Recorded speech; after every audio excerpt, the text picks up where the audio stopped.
Assalamualaikum dan salam sejahtera.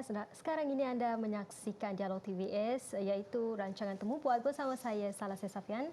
Dan saya Ruben Gomez. Dan pastinya Dialog TVS membawakan kepada anda perbincangan isu-isu semasa, topik-topik hangat dan juga perkembangan-perkembangan semasa bersama dengan tetamu-tetamu jemputan dan juga panel-panel jemputan. Baiklah Ruben, apakah topik yang akan dibawakan kita pada hari ini? Topik yang kita akan bawakan pada hari ini adalah Hari Kesedaran Autism, di mana kita ada dua tetamu khas yang merupakan ahli aktif dalam dua persatuan, persatuan NGO, satu dari PEKA iaitu dikenali sebagai Persatuan membimbing kanak-kanak autism, keluarga autism, which is PEKA, dan satu lagi adalah dari KAA Center, iaitu dikenali sebagai Kuching Autistic Association Center. So sebelum kita kepada tamu khas kita, mungkin saya akan... Ya, sebenarnya ini saya kongsikan sedikit sebanyak berkenaan dengan Hari Kesedaran Autism Sedunia, yang mana ianya disambut setiap tahun pada 2 April, dan tujuan sambutan ini diadakan adalah untuk meningkatkan kesedaran orang ramai tentang autism. Dan sebenarnya juga Ruben, sudah lebih 50 tahun Bulan Kesedaran Autism Kebangsaan diadakan, yang mana kali pertamanya diadakan adalah pada bulan April 1970. Ruben. Baik, autism atau Autism Spectrum Disorder ASD merupakan gangguan perkembangan saraf yang mempengaruhi kemampuan kanak-kanak di dalam integrasi sosial, tingkah laku dan cara berkomunikasi. Kajian mendapati 1 daripada 100 kanak-kanak sedunia menghidapi sindrom autism. Baik, kita ada dua tetamu khas, iaitu Encik Azman Mustafa dari pengerusi PEKA dan Encik Duan Reggie, setiausaha untuk KAA Center. Baik, kita lontarkanlah soalan pertama untuk hari ini. Saya amat curious about autism. Tahap autism, seperti kita bincang dalam telefon semalam dengan Encik Duan dan Encik Mustafa, masing-masing ada background di mana kedua-dua make autism ikut dengan persatuan ini because of personal experience, di mana mereka ada anak autistik juga. Saya boleh terangkan sedikit sebanyak tentang tahap autism dari mild ke yang ekstrim. Tahap-tahap, 3 tahap tu. Saya dulu seperti semalam Encik Mustafa kongsikan yang anak Encik menghidapi mild autism, manakala Encik Duan Reggie kongsikan yang anak Encik Daniel higher function autism. Jadi mungkin Encik Azman boleh mulakan dulu. Okey, Assalamualaikum.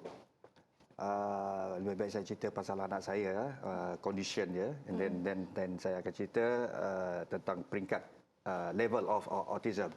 So anak saya Muhammad Arif, dia didiagnose autism moderate. Okey, so moderate tu maknanya dia langsung tak bercakap. Okey, kalau dia mild, dia boleh cakap sikit. Okey. Ataupun kalau dia mild, dia boleh bercakap banyak sikit. Kalau moderate, mungkin boleh cakap sikit. Kalau severe, langsung tak bercakap. Itu kita boleh compare untuk level of autism. Itu percakapan saja. Selain daripada itu, behavior. Yang kalau moderate, lebih lagi throat tantrum. Kalau yang mild, kurang tantrum. Kalau severe, lagi throat tantrum. So, biasanya level of autism ni ditentukan oleh pakar sahaja. They use this reference called DSM-5. If I'm not mistaken. So that thing, when they tick, then they are being diagnosed as autism, dan harus dibawa ke terapi. Okay. So untuk anak saya, dia moderate autism and it is very, very, very challenging. Okay, in terms of his behavior and his speech, language, semualah. But I always focus on dia pengurusan diri. Saya put aside dulu communication ke apa-apalah. I make sure dia boleh mengurus diri sebelum masuk sekolah. So kalau anak dah boleh masuk sekolah, free diaper, free diaper dengan toilet train. Toilet train ni maksudnya dia boleh basuh sendiri ya. boleh pergi sendiri buka pintu, tutup pintu, tahu malu, tahu rasa malu. Kebanyakan anak autism tak ada rasa malu. Rasa malu tu kurang. So kalau kita dah train semua tu dekat sekolah, insya-Allah dia boleh progress, boleh excel towards academic lah. Ya, jadi jangan terbalik lah, jangan fikir akademik dulu, mengurus diri tak. Okay. So that is why anak kita, this is very important lah. Anak kita walaupun dia moderate, dia boleh berubah jadi mild. Dia boleh regress. Boleh regress, boleh progress. So that is why as parents, macam Dwayne, macam saya, we have to make sure anak sentiasa progress. Macam mana nak make sure anak sentiasa progress? Kita kena sentiasa train. Tak boleh lepas. Oh, anak dah boleh ni, okey lepas. Tak boleh macam tu. Okey. So moderate boleh menjadi mild, which is to be better. Or moderate can go to severe, which is going to be worse. So it's all depends on the parents, bukan anak. Parents 90%, 10% anak. So kalau kita tak usaha, itulah jadinya. That's the result lah. Macam itulah. So tadi adalah kita dah tengok dengar perkongsian daripada Encik Azman. Bagaimana pula dengan Encik Dwayne sendiri? Kalau saya boleh katakan upper range of the middle lah macam tu. Sebab as you know ASD is meluas. Dia punya spectrum is very wide. Like apa yang Encik Azman kata tadi.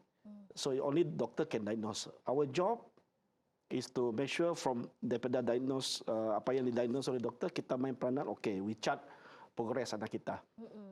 So being on the upper range of the spectrum, probably dia dapat bercakap. Tapi seperti my son also the same problem. Tak perlu toilet training. So effort is more to us. Sometimes we have to keep on telling apa yang perlu dibuatlah di rumah.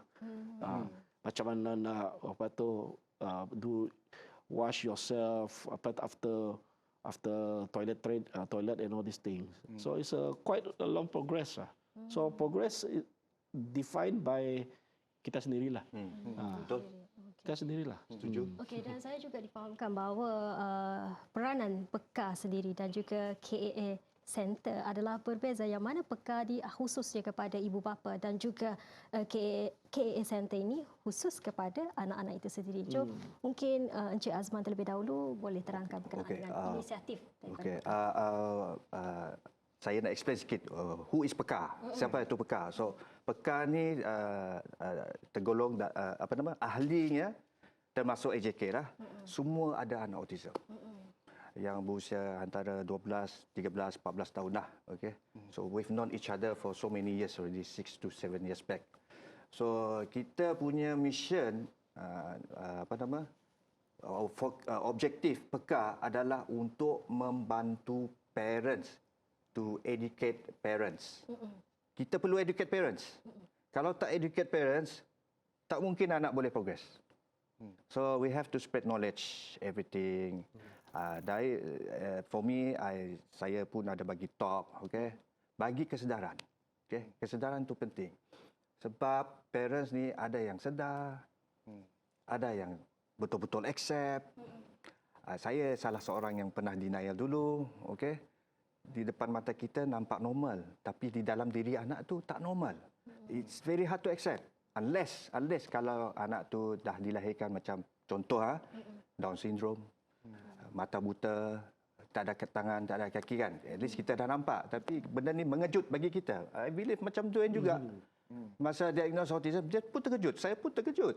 Okay? Nampak normal dah. Umur 1 tahun, 2 tahun kan. Betul tak? So that is why we have to educate parents. And then supaya jangan kata orang berserah sangat pada takdir, but you do nothing. You have to do something. Okay? Itu fokus kita lah, PEKA. Supaya parents sentiasa PEKA terhadap perkembangan anak. So maknanya ia memang perlu bermula daripada parents terlebih dahulu. Mesti. So, wajib. So, sangat pentinglah untuk parent mendapat kesedaran tu dan menerima yang anak mereka tu autism. Dalam masa yang sama perlu menyokong mereka juga dan membagi panduan kepada setiap keluarga ni yang mempunyai anak autism. Jadi bagi Encik Duen selalu lupa. Encik Duen, Encik Duen for KAA Center, Kuching Autistic Association Center ni, Encik Duen pernah cerita dengan saya yang Encik Duen ikut association ni sebagai member dari 2016 sebab Encik Duen sendiri ada pengalaman hantar anak Encik Duen ke center itu untuk dididik selepas 6 tahun ke atas. Boleh Encik Duen ceritakan sendiri sedikit sebanyak tentang KAAC sekarang ini. KAA ataupun Kuching Autistic Association, the visi utama dia ialah untuk membantu individu autistik lah. That will be our primary mission. So part of the cara kita merealisasikan visi tersebut ialah untuk menubuhkan our training center lah. Dulu kita mula dengan when KA first started, dia mula dengan tiga orang kanak-kanak autism with one teacher. So pada waktu itu kita bermula di Jalan Benfield, alright, and then selepas itu pada tahun 2014 atau 13, if I can't remember lah, KA sudah berpindah ke Desa Wira lah, Jalan Desa Wira lah, dan sekarang berada di sana. So we have already expanded lah macam tu. So our goal is to provide training for kanak-kanak ataupun individu autistik. Sebab kita tak lihat kanak-kanak saja. We are looking in the long term. Kita lihat secara jangka masa panjang daripada kanak-kanak sehingga ke remaja, lepas tu ke arah dewasa. So kita punya adalah long term goal. Okay, so itu adalah apa yang dilakukan oleh KAA lah melalui center kami. Alright. Okey, Baiklah Ruben, saya rasa kita akan berehat terlebih dahulu dan kita akan lanjutkan. Beberapa lagi soalan mengenai autism dan mungkin beberapa kata-kata nasihat lagi dan bagi kesedaran kepada audiens kita. Jadi jangan ke mana-mana. Kita kembali selepas ini.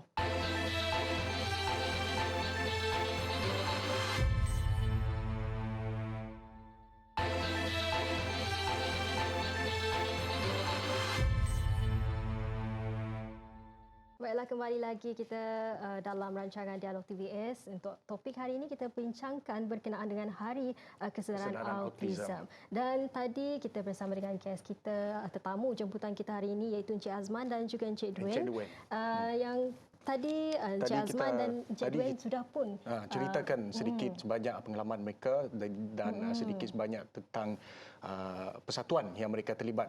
Baik, sekarang ini kita ceritakan lagi lebih lanjut tentang intervensi awal, program-program intervensi awal dalam macam mana Encik Duen dan Encik Azman dapat identify anak Encik yang pada umur bapa, bagaimana mereka dapat autism disorder dan apa program yang telah dijalankan dalam intervensi awal. Mungkin Encik Duen boleh cerita. Saya mula dululah for this slot. Jadi apa yang berlaku selepas anak saya didiagnos, memang kami dua isteri at that time, kami memang terfikir KAA is the first stop yang kami akan sebab kami memang diam di area Batu Kawau. Memang Desa Wira itu adalah antara jalan sering dilalui dan memang KA is the first center yang kita nampak di tepi jalan tu.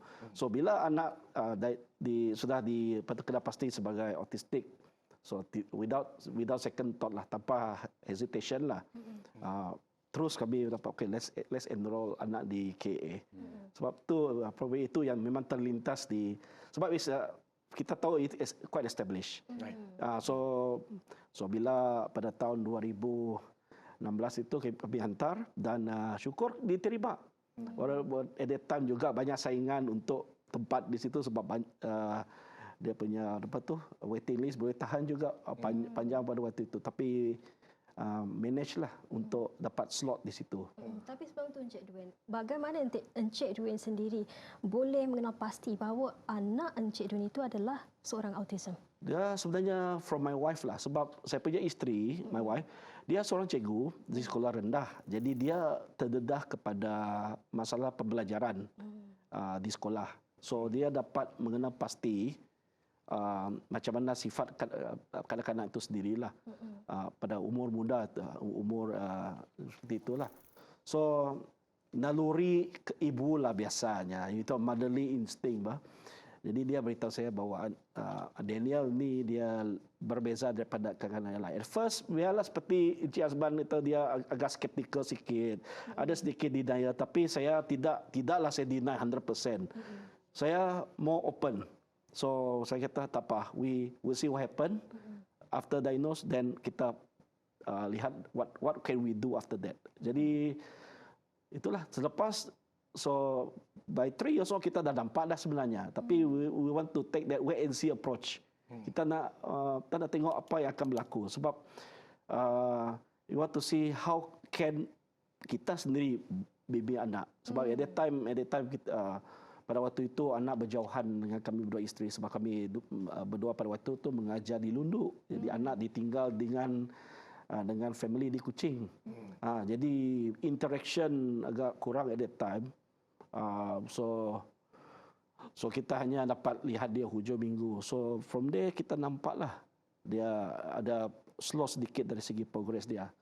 So bila kami bawa dia semula untuk persekolahan lah sebenarnya, then kami nampak secara lebih lagi dia punya perkembangan dia. So ekoran daripada itu kami bawa dia untuk buat pemeriksaan 2 kali pemeriksaan actually. So first kita buat di private hospital.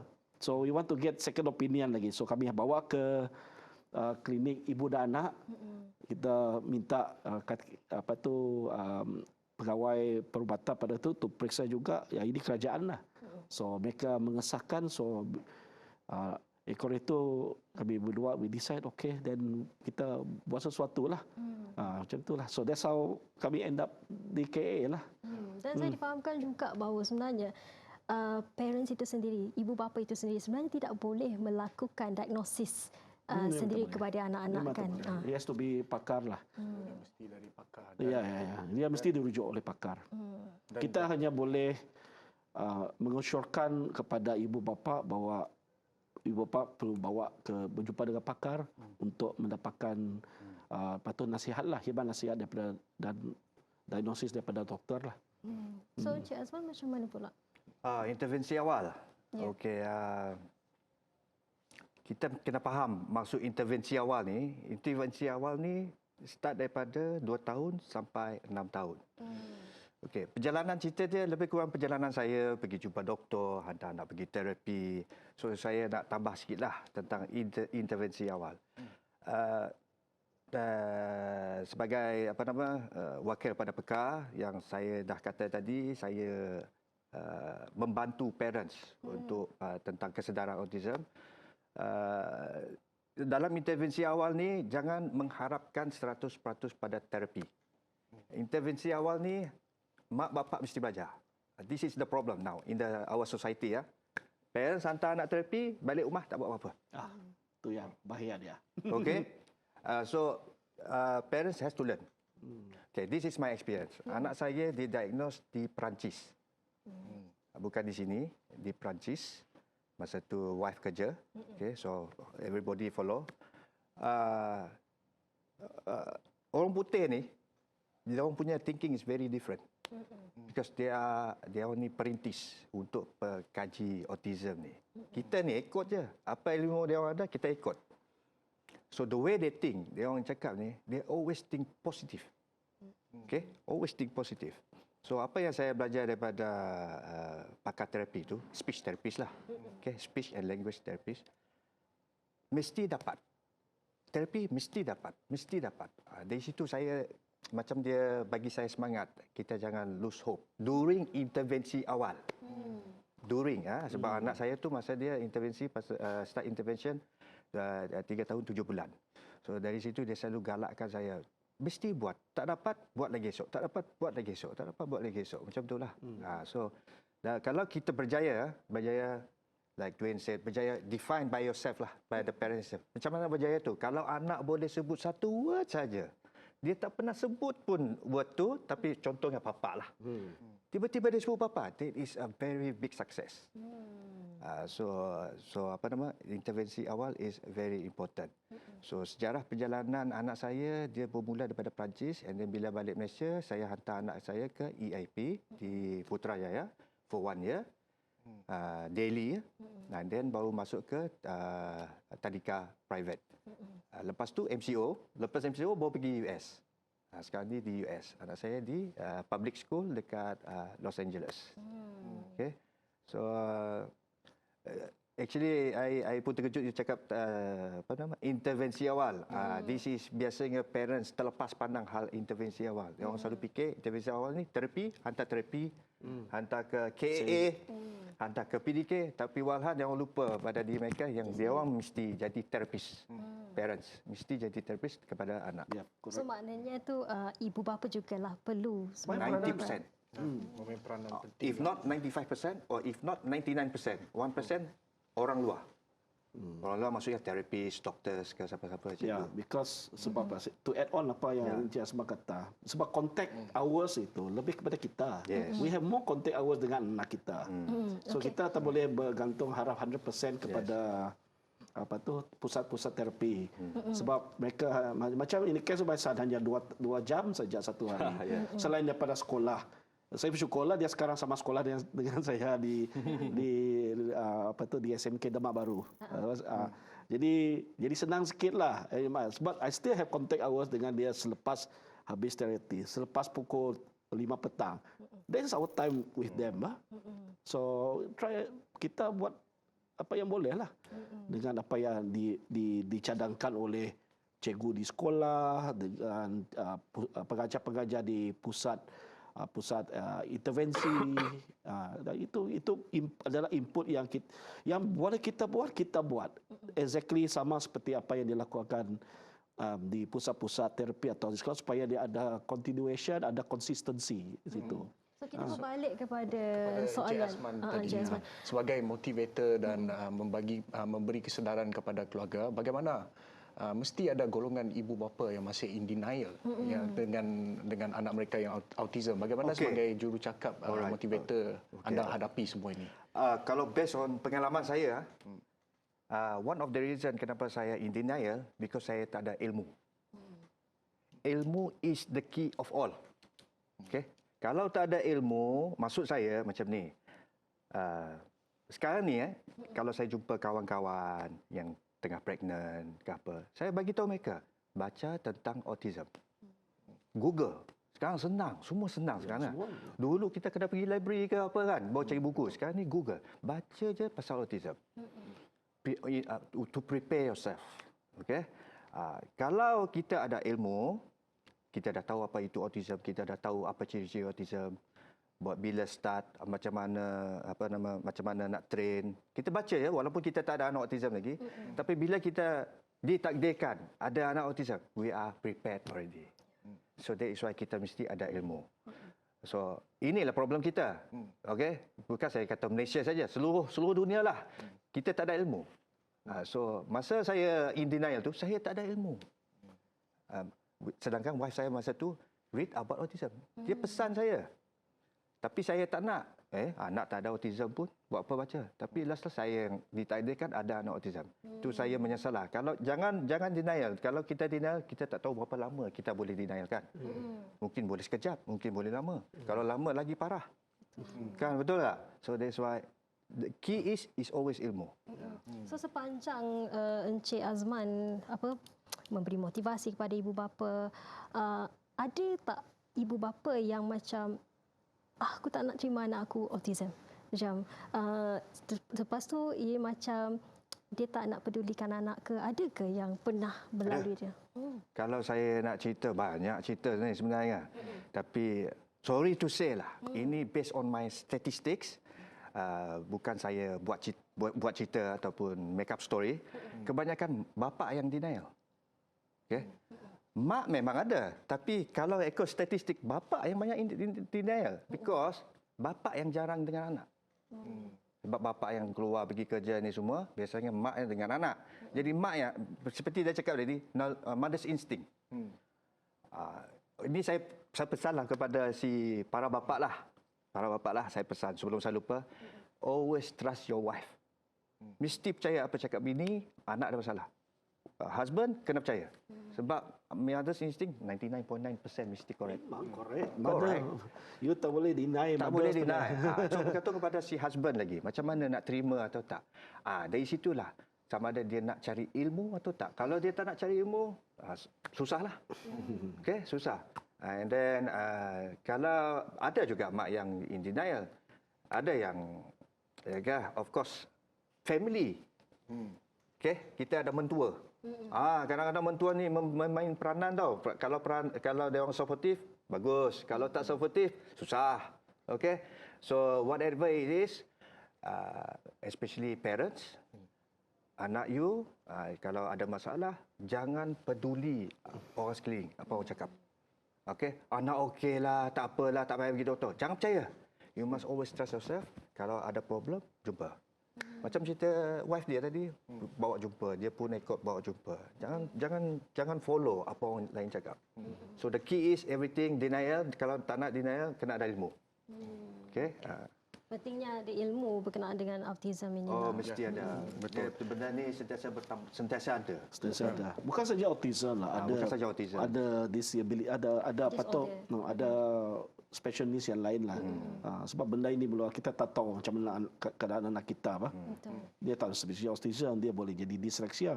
Kalau zaman saya dulu, honestly speaking, macam saya minor disleksia sebenarnya dulu, tapi because of didikan parent, I am who I am now lah. So back to that, memang parent kena cari ilmu sikit dan usaha. Ya. So apa yang penting dalam sebelum kita nak masuk ke dalam intervensi awal apa semua, kita perlu accept and ada ilmu tentang autism.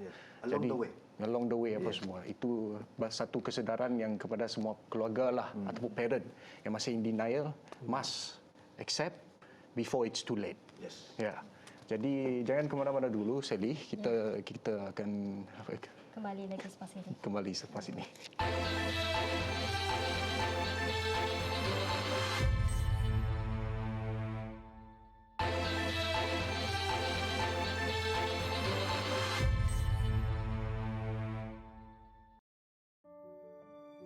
Seawal usia 4 tahun, Isaac didiagnosis Autism Spectrum Disorder atau ASD akibat demam panas dan sawan, menyebabkannya mengalami kesukaran untuk menjalani kehidupan seperti rakan sebaya. Namun autisme tidak menjadi penghalang kepadanya untuk meraih segulung ijazah diploma dan 2 sijil kemahiran Malaysia SKM.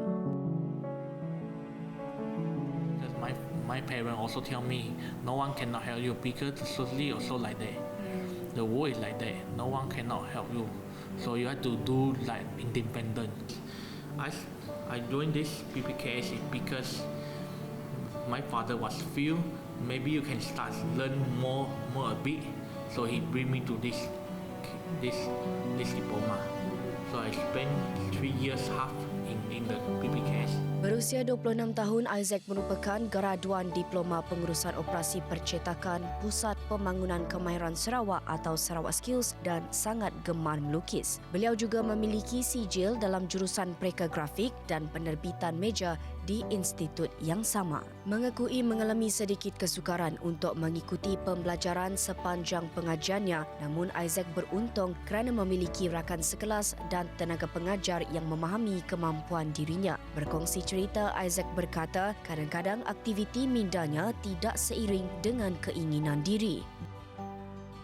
Somehow it's very little bit challenge, but some reason you also have anything you have to ask.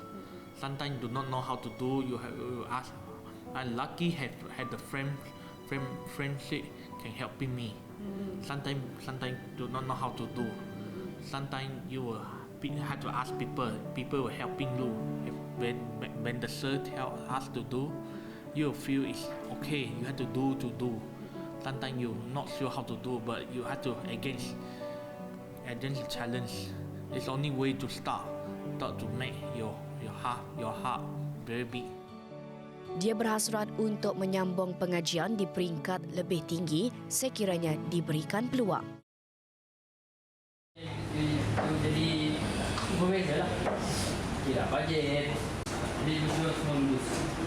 Isaac Wijinkai merupakan anak murid autisme pertama kepada instruktur rekaan grafik tahap 3 Sarawak Skills, Muhammad Fauzi Harun. Beliau tidak menyangka akan ditugaskan untuk mendidik insan istimewa kerana tidak mempunyai kemahiran dan pengalaman sewajarnya. Bercerita lanjut, awal dahulu beliau terpaksa mendapatkan pertolongan daripada ibu bapa untuk membantunya agar mampu memberikan pendidikan sebaiknya.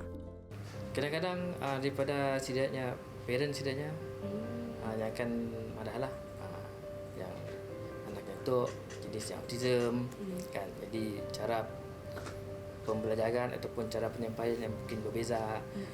And then kami akan ambil cara sidaknya masukkan dalam pembelajaran kami supaya yang dapat edit. Sebab kebanyakan yang autism ni yang sama cara pembelajarannya, kena ikut cara kebudak-budakan. Dalam usaha memastikan pendidikan individu kelainan upaya ini diberikan perhatian, tenaga pengajar yang diamanahkan untuk mendidik perlu dilengkapkan dengan latihan dan kemahiran bersesuaian. Beliau juga berpendapat institusi pengajian tinggi IPT yang khusus buat komuniti ini perlu dibangunkan memandangkan kaedah pembelajaran dan penyampaian adalah sangat berbeza daripada pelajar biasa. Dari segi IPTS memang kena ada khusus yang mengajar untuk orang yang autism. Memang kena ada lah sebab benda ya zaman sekarang memang penting je lah. Ya, semua orang boleh jadi tenaga pengajar. Sis mestinya ada yang dapat jadi tenaga pengajar. Boleh, ya juga lah.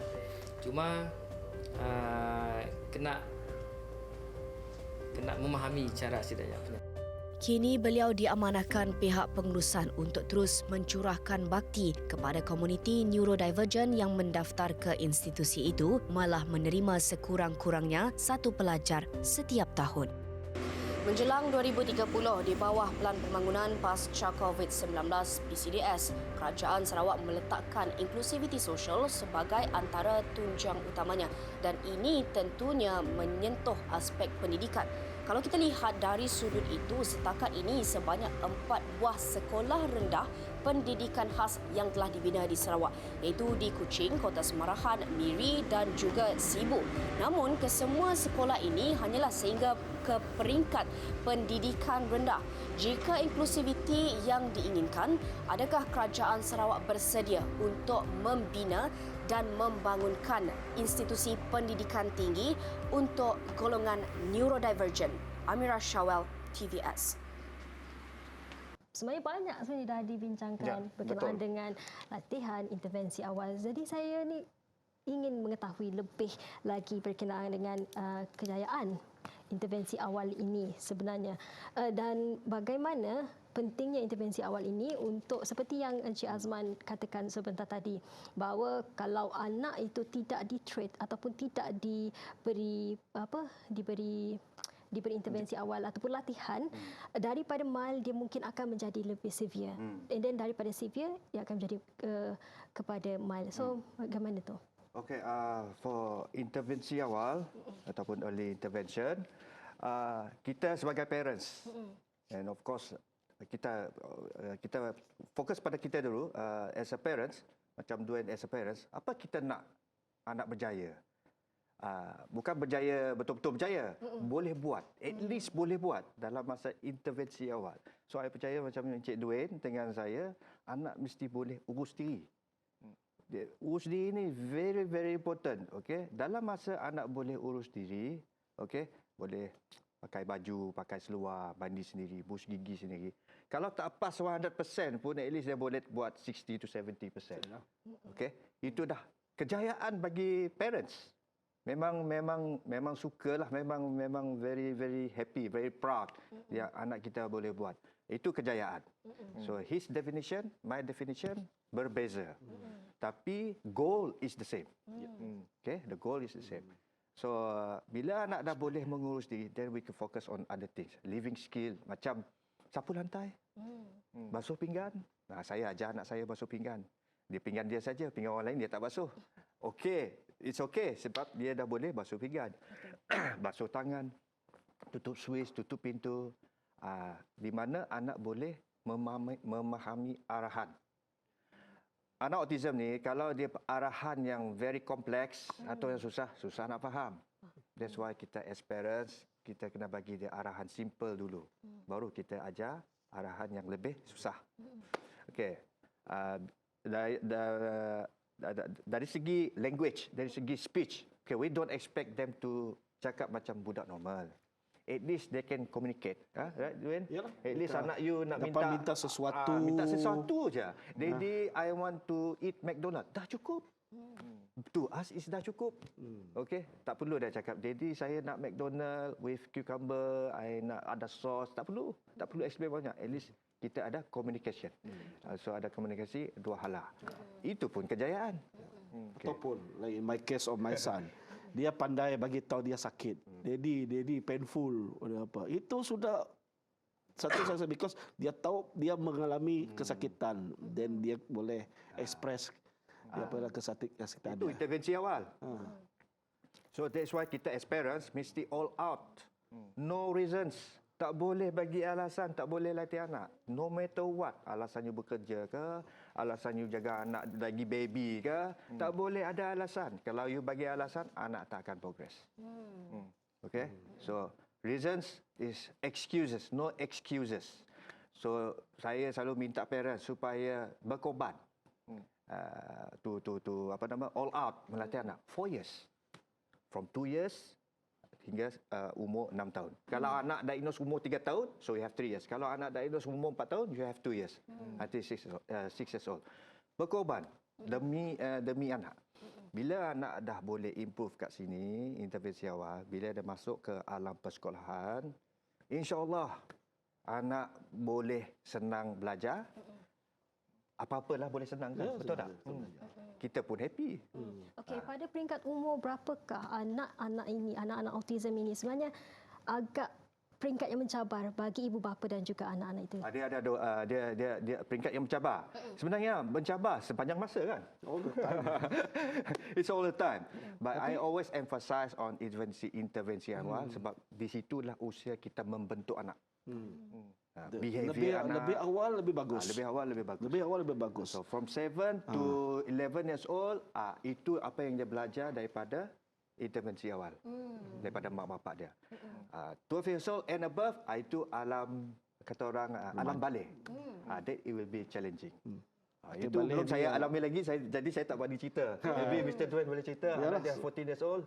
Okay, balik ini, like I said, dia bergantung pada anak. Tapi one of the things that you must aware as a parent, bila your anak sudah menuju ke alam akhir balik ini, another element that you have to know is sex education. Itu yang kena, the next step that you need to know. Macam mana how to deal with puberty. Okay, akhir balik ini. Hormonal changes. Itu lagi, that's another step yang kamu kena, yang parents kena belajar.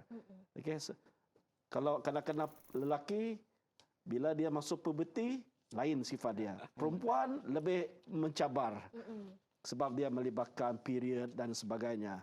So saya melihat majority lah, especially kanak-kanak perempuan, parents yang ada anak perempuan yang autistik, mereka have more challenges di situ sebab dia dealing dengan mood, emosi, dan sebagainya. Di situ dia masuk.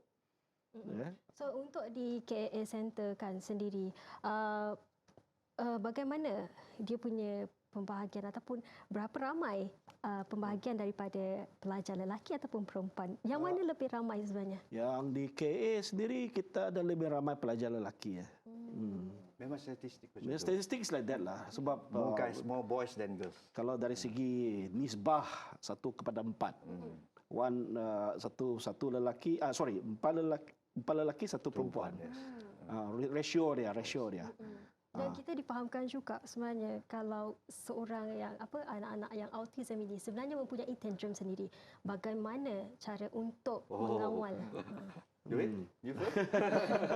Regulate itu untuk regulate kita kena tahu apa dia punya keperluan. Sebab kebanyakan kanak-kanak autism ini tantrum itu datang sebab ada keperluan yang perlu dipenuhi.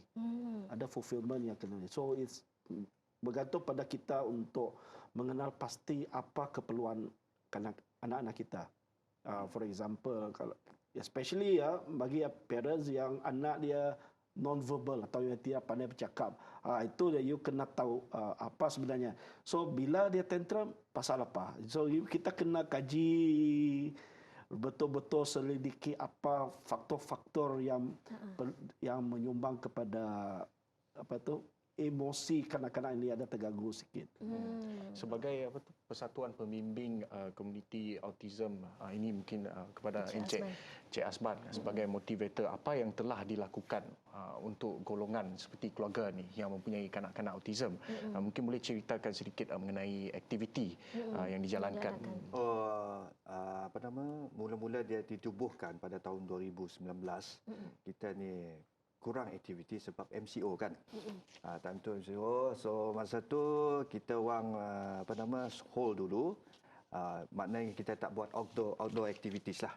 So what we did is kita orang buat online activity, contohnya buat colouring. Okay, colouring. Sempena hari raya masa tu. Tak ingat saya, mungkin 2020 ke 2019 kita buat colouring untuk kanak-kanak.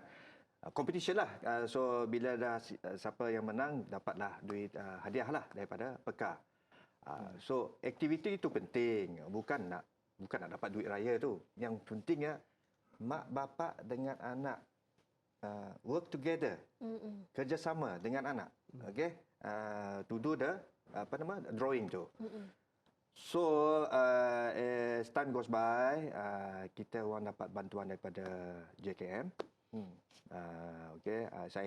Saya memang berterima kasih bagi pihak PEKA. Saya sangat berterima kasih kepada JKM dengan Jabatan Kerajaan Negeri Sarawak kerana telah memberi kami dana about 20k, also to KAA kan. Alright, tu ada persatuan. Then that money kita orang buat aktiviti mesti berkaitan dengan anak. Contohnya recently we just buat aktiviti di Maidin Petrajaya. Kita buat 2-in-1 punya aktiviti which is program tu. Tak ingat saya. Sorry. So di mana anak-anak kita ni kita letak ni construction tools. Sini polis punya tools. Ini tempat alat memasak. So anak-anak boleh bermain. Sebenarnya bukan nak suruh dia orang ni supaya pandai. We want parents interact with anak. Betul. Parents ni, dia dekat rumah, betul tak jarang berkomunikasi dengan anak? Ya, betul. Betul tak? Ya, because of contact hours seperti itu. Contact hours. So kita nak ada contact tu dengan anak, bonding tu dengan anak. So bonding is very important. Itu peka supaya parents peka. Always ada bond dengan anak. Jangan biar anak kita tengok TV, anak main. Anak ini cerita di rumah lah. So kalau kita pergi luar, kan parents bawa anak. Kan ada bonding time kan. 2 hours ke 3 hours kan. So selain daripada tu, me as a motivator, saya akan bercakaplah dengan semua parents tu. Okay, progress okay. What's your problem? Kita ceritalah. To be parents yang ada anak autism, we cannot be alone. Dwayne is not alone. I know him, he knows me. Kan? We cannot be alone. Kalau kita seorang-seorang, kita left out lah. Kita ketinggalan. So PEKA is all about family lah. We are family. Same as KAA. So daripada perbincangan ini, PEKA bukan hanya memberi motivasi ataupun dorongan, tapi juga memberi mereka aktiviti di mana bagi ibu bapa untuk have the bonding time together, like an orientation, like a boot camp untuk ibu bapa dan anak-anak. Balik kepada Encik Regi, Encik Regi Dwayne. Encik Dwayne. Okey. Berkenaan dengan Kuching Autistic Association Education Center untuk membangunkan kurikulum yang sesuai dengan keperluan individu autism, terutamanya untuk kanak-kanak. Apa sahaja inisiatif spesifik? Sebab mostly kalau after like laporan tadi mengenai one stop early intervention center, they only provide 1 to 6 years old, 2 to 6 years old. After 6 years old, difahamkan KAAC memberikan latihan, didikan kepada anak-anak autistik ini 6 tahun hinggalah ke peringkat dewasa. Boleh Encik Duen. Okey, untuk program di KA, kurikulum di KA dibangunkan through our behavioral analysis lah, sebenarnya ABA orang panggil dia. So kita ada kepakaran at that time untuk menggubal kurikulum yang sesuai untuk pembangunan kanak-kanak autism. Dan daripada program itu kita sekarang daripada early intervention atau elementary intervention program, kita sekarang juga ada secondary instruction program khas untuk mereka yang di alam remaja. Dan kita juga sekarang sejak kebelakangan ini 2-3 tahun kita juga ada program yang dipanggil Sunshine Hub, di mana kumpulan-kumpulan autistik yang dewasa meneruskan latihan mereka dalam perkara yang lebih menjurus kepada life skill lah, seperti bercucuk tanam, membasuh kenderaan, mendobi dan sebagainya. So these are the program. So we are progressing towards apa yang mereka belajar untuk elementary. Asas dia will be basic academic dan progressive towards life skill. Jadi persatuan ni still private dan menerima dema dari dari kita public. Masih kita bergantung kepada kos apa semua tu bagaimana? Kos easily kalau dibuat perkiraan operation cost di KA adalah melebihi 1 juta, more than 1 million every year. Dan memang akan keep increasing sebab bila kita perlu buka lebih banyak tempat untuk kanak-kanak autism, kita perlu employ staff. Jadi operation cost semakin bertambah. I'm talking about the cost untuk macam ibu bapa Cost untuk ibu bapa. Sebelum saya bercakap pasal kos ibu bapa, dia harus tahu macam mana operation cost. Sebab difahamkan KAAC itu private. So dia mengharapkan dema dari public. Itu sebab saya sentuh dulu operation cost. Jadi oleh kerana operation cost KA adalah begitu besar. Kalau bergantung kepada yuran semata-mata memang tidak mencukupi. Di situlah sumbangan orang ramai masuk. Sebab kalau dilihat dari segi yuran untuk setiap kanak-kanak di KA, we are among the cheapest in the nation. Okey, untuk pengetahuan tapi sebulan tidak melebihi 500. Okey, untuk our full time masuk 2 jam tiap-tiap hari. 2 jam sesi itu tiap-tiap hari.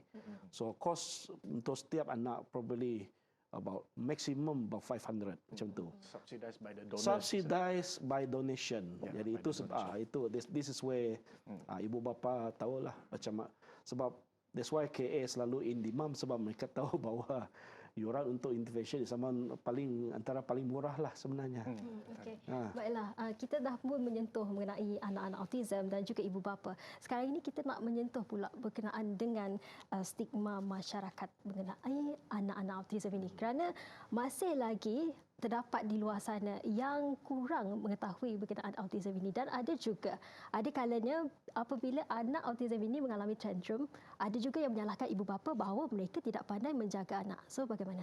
Okey, awareness lah ini pasal kesedaran ya. Saya last month saya pernah pergi hospital melawat kawan yang sakit. Saya terkejut dekat staircase, instead of using the lift, saya naik staircase ada poster autism. Saya terkejut sebab itu tempat yang saya pergi itu adalah ward cancer. Tapi ada poster autism. So saya terfikir, kenapa sekolah? Kenapa sekolah tu penting untuk buat awareness? Because parents semua hantar anak kan. Parents yang ada anak-anak normal ke, ada anak autism tak kisah. Dia akan masuk ke gate kan. Why not poster tentang autism tu diletakkan dekat gate ke, dekat house guard ke, guard house. supaya parents membaca. Okay? Starting from tadika lah. Not only school, from kindergarten. That's how we educate the parents. So, social media pun memainkan peranan yang penting, sangat-sangat penting. Tapi tak cukup. Itu tadi adalah parents. Tapi bagaimana pula dengan masyarakat di luar sana? Okay. Untuk mengikis stigma berkenaan dengan ini. Kena ada knowledge. Ilmu lah. Knowledge. Yeah. Sebab biasanya stigma itu berlaku sebab orang masyarakat kita kurang pengetahuan. Ini sangat evident di kampung-kampung. Yes. Di mana kesedaran kalau ditanya orang kampung, especially di rumah panjang, dia orang tak tahu pasal autism. So perlu kadang-kadang kalau kita balik kampung, di situlah peluang, kalau saya secara pribadi, di situlah peluang saya bercakap mengenai autism kepada orang-orang kampung sebab dia orang tak tahu apa itu autism. Itulah budak-budak kampung apa itu. Mereka hanya tahu apa perangai dia macam orang gila dia. So di situlah kita main peranan. Itu bukan gila tu, dia sebab dia ada condition macam ni. Itu di situlah kita main peranan. Di situ our personal outreach. That's why itu sebab dia selain daripada apa yang kita buat sekarang, selain daripada social media, radio juga main peranan. Radio. So jadi lebih banyak peluang untuk berkongsi, di situlah masyarakat akan lebih mengenali pasal autism. Ben, Ya. nampaknya kita dah hampir ke penghujung rancangan. Mungkin secara ringkas saja ada nasihat daripada Encik Azman dan juga Encik Dun sendiri. Okey, nasihat saya kepada parents, especially yang ada anak usia 2 tahun hingga 6 tahun, which is golden age ataupun usia emas, mental kena kuat. Okey, mental kena kuat. Kalau mental tak kuat, semua tak jalan. So the only way mental nak kuat, kena ada ilmu. Itu saja. Buat benda ni. Kalau dua ni combine, insya-Allah along the way you takkan give up. Parents banyak give up sebenarnya. Kita tak boleh give up. Dalam masa 4 tahun anak membesar, dia tak boleh give up. So mental kena kuat. That is my deepest advice, my simple advice. Itu sajalah. Tambahan. Tambahan lah. Sebab kita berdua adalah orang yang percaya kepada Tuhan. So kita berserah kepada Tuhan. Dan kita harus percaya dengan bimbingannya. Okay, Tuhan Yang Maha Esa, apakah hala tuju dalam hidup anak kita. Right? Banyak berdoa, okay, berserah kepada Tuhan dan banyak membacalah daripada firman-Nya supaya kita ada personal, ini adalah personal development bagi kita juga. Sebab these children are entrusted to us. Dia adalah amanah kita lah, amanah kita lah.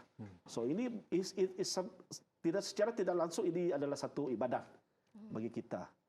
Because anak-anak adalah pemberian Tuhan. It's God-given gift for us. So it is our amanah lah, our duty, as also our responsibility. So jalankan tanggungjawab itu dengan sebaiknya. Yes. Setiap parent semua dia ada cubaan masing-masing lah. Dari diskusi kita dalam topik Hari Kesedaran Autism hari ini, saya dapat banyak informasi dan harap penonton di luar sana juga dapat maklumat yang pendidikan yang penting, iaitu the most important thing. Kalau you identify the most important thing dalam autism ini, you first must sedar and don't in denial. Betul. Accept and sentiasa cari ilmu tentang autism. Autism ini.